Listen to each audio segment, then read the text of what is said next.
아멘.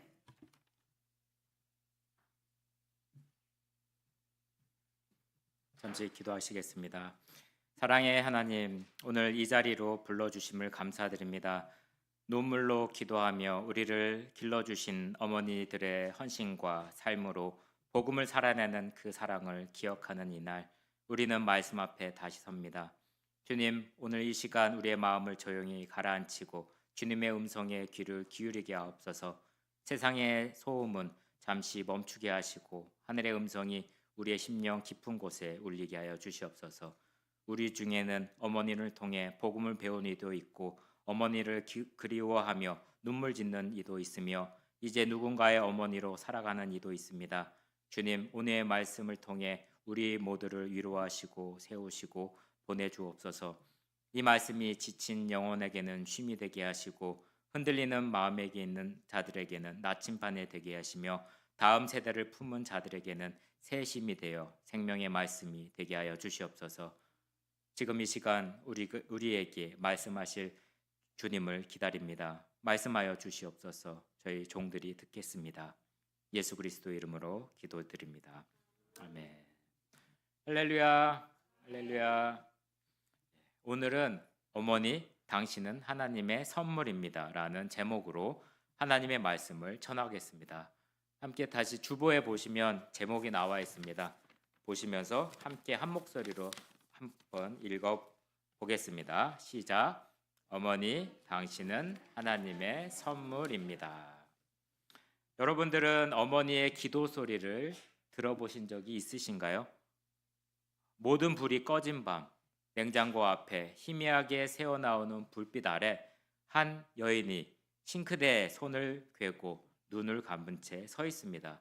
그의 손은 아직 설거지가 남아있고 마음엔 자녀를 향한 걱정이 가득하지만 그녀의 입술은 조용히 움직입니다. 하나님, 지켜주세요.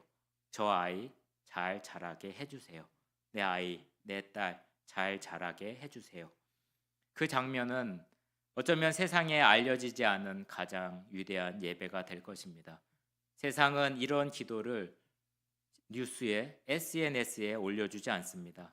그리고 이런 것들은 검색 순위에 뜨지도 않습니다. 그러나 하나님은 그 순간을 가장 가까이에서 듣고 계신다는 것입니다. 그 여인, 그 어머니가 바로 하나님의 선물입니다. 요즘 세대에서 어머니란 존재는 어떤 분일까요? 잔소리쟁이, 말이 많다, 나랑 안 맞다 라고 말하고 돌아서지만 문득 학교나 직장, 길 같은 데서 생각이 듭니다. 오늘 아침 엄마가 나를 위해 깨웠고 아침밥도 줬고 도시락도 싸줬고 기도해줬구나. 그렇게 우리는 깨닫게 됩니다. 그 존재 자체가 기도였던 사실을 점점 시간이 지나면서 깨닫게 됩니다. 성경은 그 이름 없는 어머니에게 능력이라고 말하고 종기라고 부르며 지혜와 인애로 가정을 세웠다고 기록되어 있습니다. 오늘 우리는 그 위대한 어머니의 모습을 다시 그려보기를 원합니다.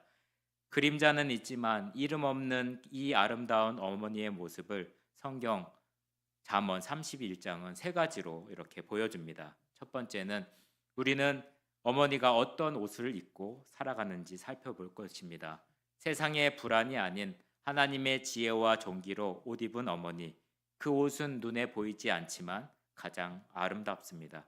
둘째는 우리는 어머니가 어떤 말을 하고 살았는지 기억하시기 바랍니다. 상처내는 말이 아닌 지혜와 인내로 숨쉬는 입술입니다. 그 말은 자녀를 살리고 세대를 깨웁니다.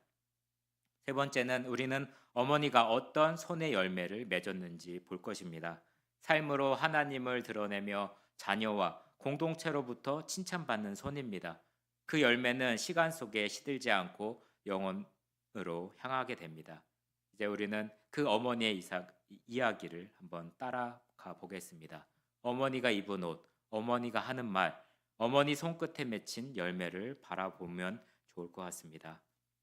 하나님의 지혜로 옷을 입은 어머니의 모습을 먼저 살펴보겠습니다. 첫째 있습니다. 화면에 나오시는 것을 함께 짧지만 읽어 주시기 바랍니다. 시작. 첫째, 하나님의 지혜로 옷 입은 어머니, 능력과 존귀로 옷을 삼고 후일을 웃으며. 어머니는 세상의 염려로 자신을 두르지 않습니다. 어머니는 하나님의 지혜와 존귀로 자신의 영혼을 감쌉니다. 그 옷은 유행을 타지도 않고 고난에서도 찢겨지지 않으며 세월 속에 더욱 빛나는 하늘의 인격의 옷을 입게 됩니다. 본문의 어머님은 단지 집안을 꾸리는 주부가 아닙니다. 어머니는 능력이라는 내적인 능력을 갖고 옷을 입습니다.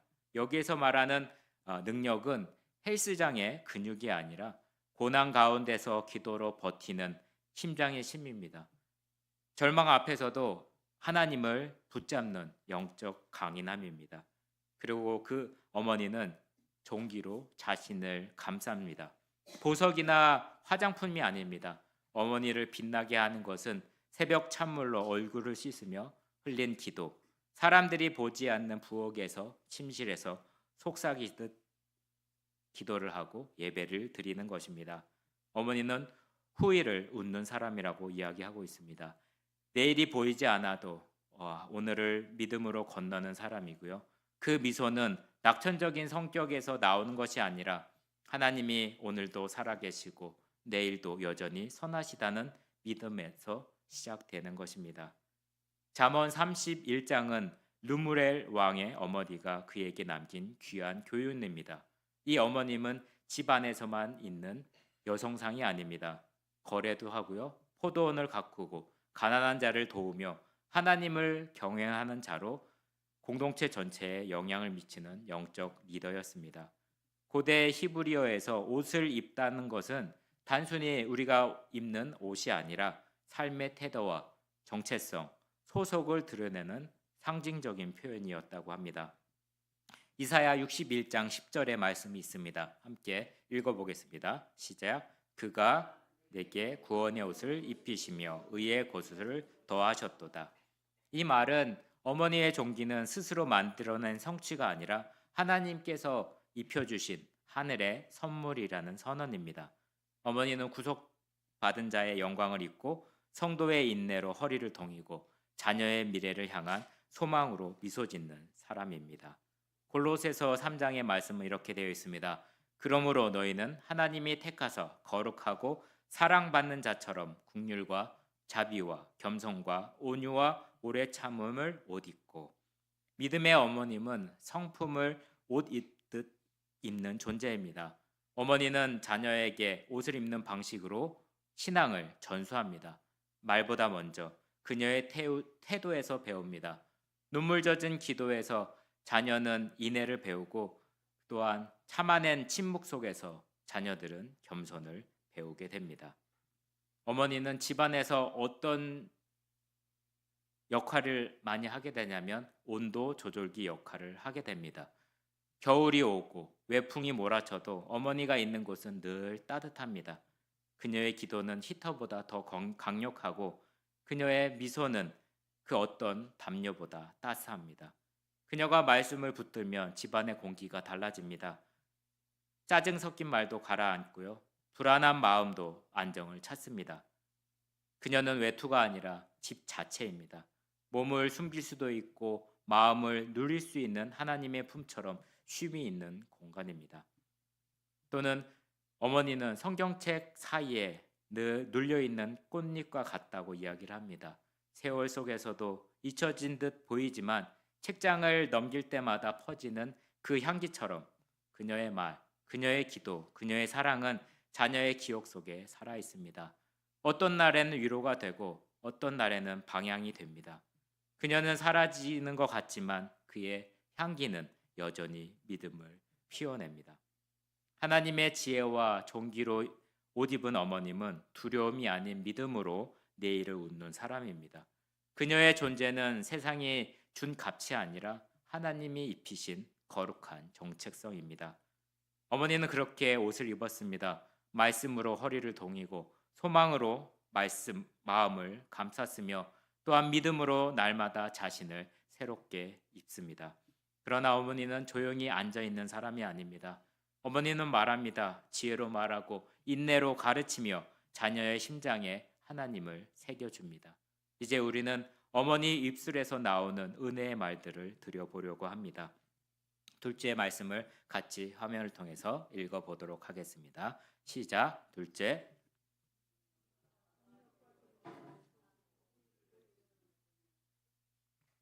그게 아닌 것 같은데요. 네. 둘째, 지혜를 말하는 어머님의 입술입니다. 입을 열어 지혜를 베풀며 그의 혀로 인해의 법을 말하며. 하나님을 경외해야 하는 어머니의 말은 무기를 들지 않아도 세상을 바뀌는 힘이 있다는 것입니다. 어머니의 입술은 상처를 남기지 않고 영혼을 일으켜 세웁니다. 이 말은 단순한 언어가 아니라 말씀의 심장 박동과 같습니다. 입을 연다는 표현은 히브리어로 페타라는 말을 하게 됩니다. 그저 말문을 트이는 것이 아닙니다. 의도적이고 깊은 책임감을 가진 그 삶의 태도를 보여줍니다. 그것이 기도와 연관이 됩니다.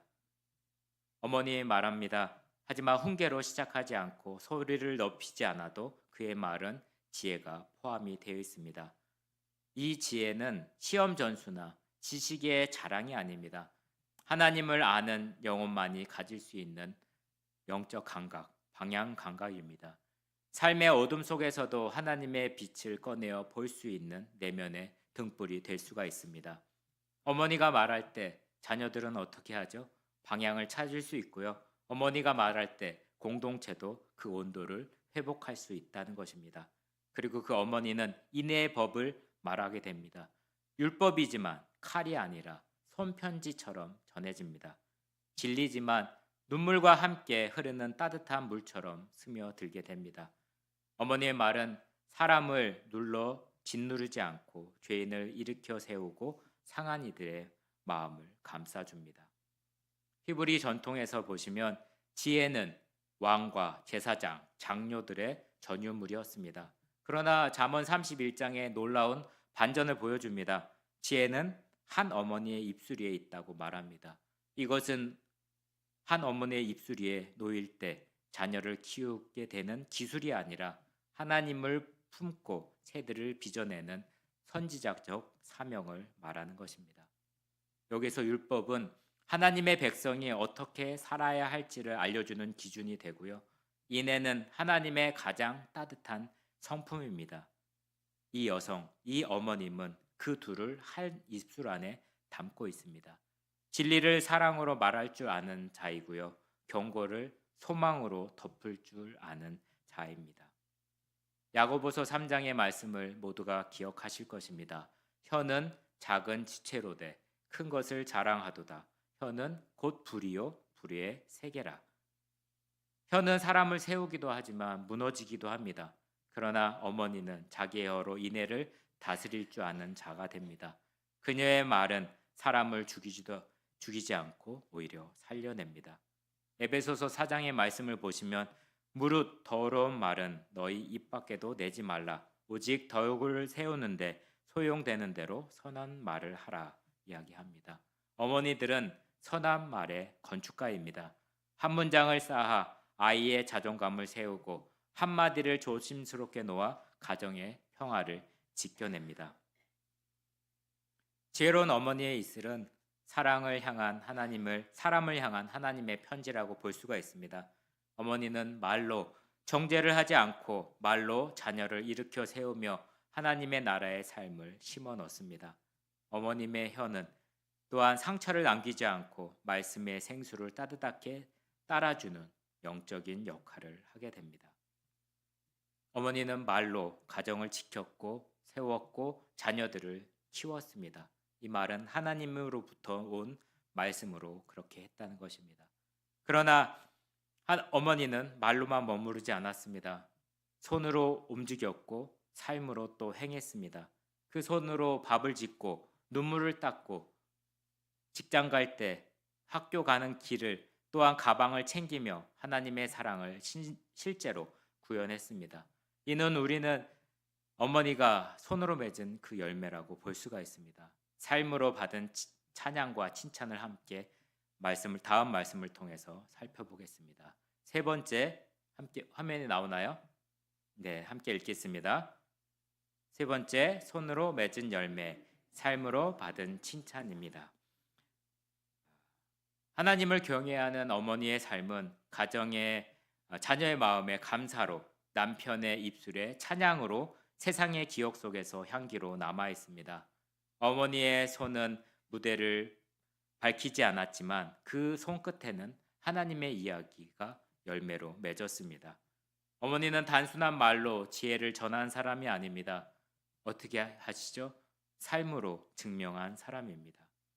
그의 집안일을 살펴보면 그의 일상을 눈으로만 보지 않습니다. 마음으로만 있는 것이 아니라 온 몸을 다해, 온 힘을 다해 움직입니다. 음식이 떨어지기 전에 식탁을 준비하고 자녀의 말을 꺼내기도 전에 눈빛을 통해 알아내고 또한 사랑이 필요할 때면 침묵의 기도로 공간을 덮습니다. 게을리 얻은 양식을 먹지 아니하나니 이것은 단순한 부지런함이 아닙니다. 하루의 피로 속에서도 기도로 기억하고 또한 믿음으로 식탁을 차리고 고된 노동 가운데서 신앙으로 해석하는 손입니다. 그 결과는 여러분이 잘 아실 것입니다. 자녀들이 일어나 감사합니다라고 말합니다. 그것은 생일날 쓰는 의무적인 카드의 문장이 아니라 인생의 어느 날 문득 어머니의 말 한마디가 생각나 울컥할 때 터져 나오는 그 존재의 깊은 곳에 진짜 감사입니다. 남편들도 이야기합니다. 덕행 있는 여자가 많으나 그대는 모든 여자보다 뛰어나도다. 이것은 단지 로맨틱한 고백이 아닙니다. 존재 전체를 향한 영혼의 경의의 표시라고 합니다. 어머니는 단지 아내가 아니라 믿음의 반석이고요. 가정의 제사장 앞에선 보이지 않는 대제사장이었습니다. 성문에서 칭찬을 받으라 하는 구절이 있습니다. 당시로서는 급진적인 선언이었다는 것입니다. 성문은 누구의 영역이었냐면 남성들의 영역이었고 지도자들의 공간 그리고 공적인 평가가 이루어지는 장소였습니다. 그런데 성경에서 이 어머니는 그 성문에서 칭찬을 받는다는 말이 나옵니다. 이는 단순한 집안의 덕목이 아니라 공동체 전체가 인정하는 거룩한 영향력이라는 것입니다. 그리고 이어지는 선언입니다. 고운 것도 거짓되고 아름 것도 헛되나. 세상의 외모 지상주의를 정면으로 반박하는 말입니다. 진짜 아름다움은 내면의 신앙입니다. 하나님을 경외하는 영혼만이 시간이 지나도 빛을 더해가는 본질적인 아름다움을 보여줄 수가 있습니다. 갈라디아서 6장의 말씀을 한번 화면을 통해서 함께 읽어보겠습니다. 함께 읽겠습니다. 선을 행하되 시작.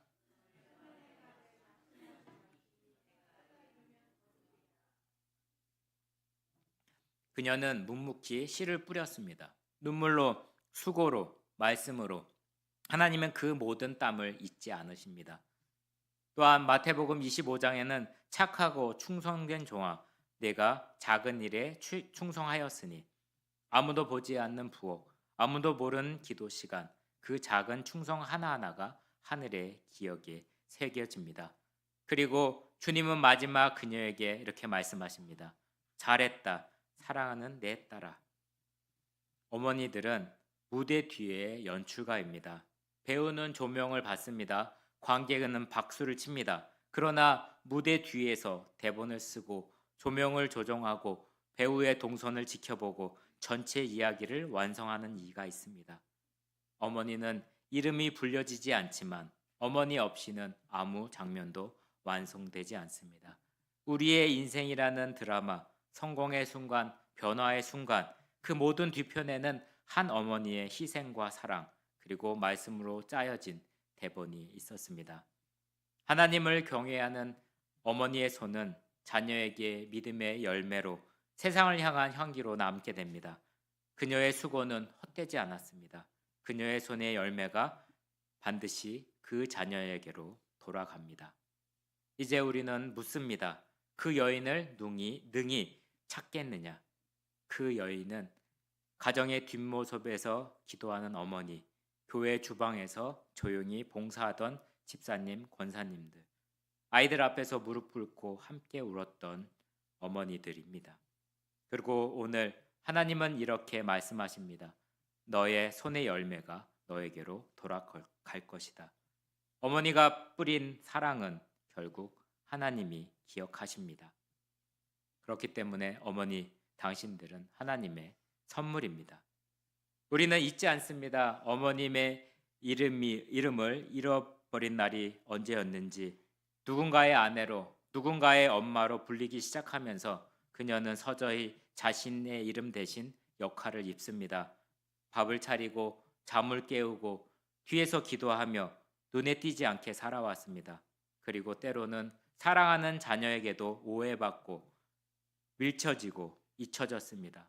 그러나 하나님은 결코 잊지 않으십니다. 어머니가 새벽마다 펴던 성경, 눈물로 적신 베개, 아무도 듣지 않는 기도들, 이 모든 것들이 하나님께서 기억하고 계십니다. 어머니는 세상의 기준으로는 작고 평범한 사람처럼 보이지만 성경은 말합니다. 능력과 존귀로 옷을 입었다. 지혜와 인애로 말하며 손으로 열매를 맺고 칭찬을 받는 여인이라고 말하기 때문에 모든 여자보다 뛰어나다고 이야기하고 있습니다. 세상은 속도와 성과를 말하지만 하나님은 숨겨진 수고와 신실한 삶의 향기를 기억하십니다. 세상은 외모로 그 다음에 팔로우스로 말하지만 하나님을 경외하는 사람과 하나님은 경외하는 마음과 사랑의 깊이를 보십니다. 세상은 성공한 사람을 세워 칭찬하지만 하나님은 다른 사람을 위해 무너져준 어머니를 세워주십니다. 그래서 저는 오늘 여러분에게 말하고 싶습니다. 어머님, 당신은 하나님의 선물입니다. 눈에 띄지 않아도, 목소리가 작아도, 뒤에 있어도 하나님은 당신을 세워주십니다. 청년의 때에 어머님의 기도가 여러분의 삶을 붙잡고 있다는 것을 기억하시기 바랍니다. 그의 기도가 없었다면 여러분들은 여기에 없었을지도 모릅니다. 그리고 교회 공동체 여러분, 오늘 우리 공동체는 다시 한나 공동체가 되어야 합니다. 기도하는 어머니를 세우고 지지하는 공동체가 되고 사명을 이어갈 다음 세대를 준비해야 합니다. 마지막으로 이 말씀을 선포하고 싶습니다. 어머님의 손의 열매가 그에게로 돌아갈 것이다. 그의 손으로 기도한 것, 그의 손으로 눈물을 닦은 것, 그의 손으로 길을 닦은 것 결코 헛되지 않을 것입니다. 그리고 오늘 우리가 드릴 수 있는 가장 거룩한 선물은 그 어머니를 향한 감사와 경외의 고백입니다. 다 함께 이렇게 고백하겠습니다. 어머니, 당신은 하나님의 선물입니다. 당신은 하나님의 선물입니다. 오늘 우리 앞에 놓여진 그 말씀은 단순한 찬양이 아닙니다. 어머니의 삶을 통해서 하나님이 우리에게 들려주신 복음입니다. 지혜로 옷을 입고 사랑으로 말하고 믿음으로 삶을 살아낸 어머니의 모습을 통해 하나님은 우리 모두를 부르고 계십니다. 이 시간 함께 기도하겠습니다. 화면에 있던 내용들을 함께 읽으면서 기도하시겠습니다. 함께 읽겠습니다. 주님, 저도 지혜로 옷 입게 하옵소서. 세상의 두려움이 아니라 하나님의 능력과 존귀로 나를 감싸게 하소서. 주님, 제 입술이 지혜를 품게 하소서. 상서 주는 말이 아니라 살리는 언어를 흘려보내게 하소서. 주님, 제 손의 삶이 주님 앞에 열매 맺게 하소서. 작은 충성이라도 주님은 기억하신다고 하였사오니 황변한 일상 속에서도 당신의 향기가 나게 하옵소서.